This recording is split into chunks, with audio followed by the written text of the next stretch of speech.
I think even like not to like it like this isn't something that's just yes, it's shown on public scales, like on social medias and stuff like that, but just anger towards one another, right?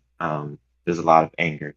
So we don't even have to go to like the extreme things, but like there's anger and strife against people.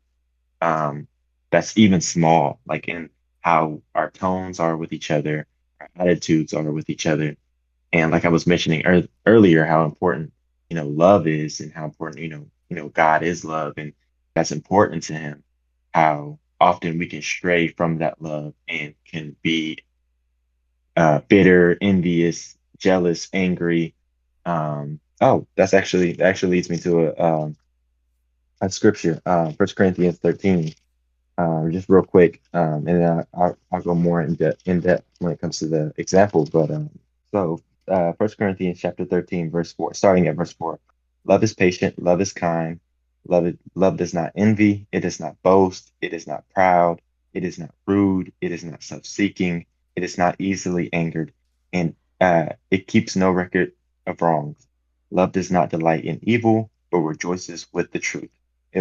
It always protects, always trusts, always hopes, always perseveres.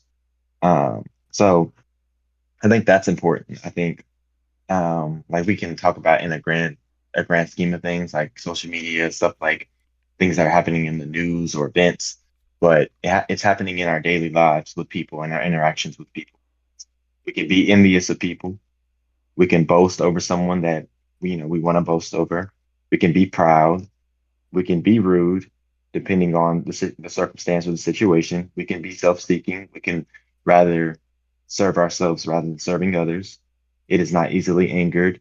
I know there's multiple times throughout a day where I can be easily angered, or I do get easily angered.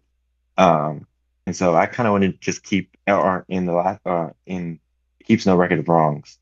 And I feel like we kind of hold grudges against each other. Feel like we have that, you know, um, we're not going to forget what you did to me or what I did, or I'm not going to forget what you did to me, and I'm not going to forget what you did to me.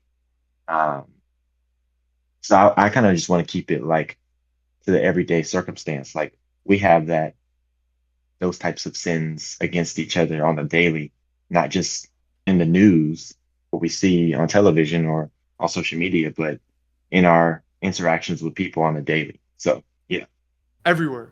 We're literally living in a time where you cannot pass by a day without seeing sin and degeneracy. Outside you go, you see people dressed promiscuously.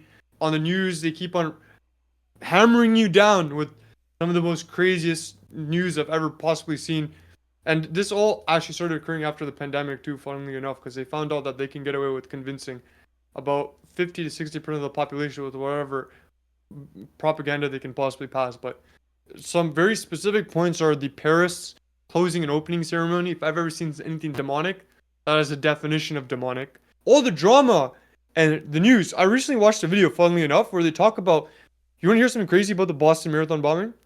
The people who are watching the news were more stressed than those who actually experienced the Boston Marathon bombing.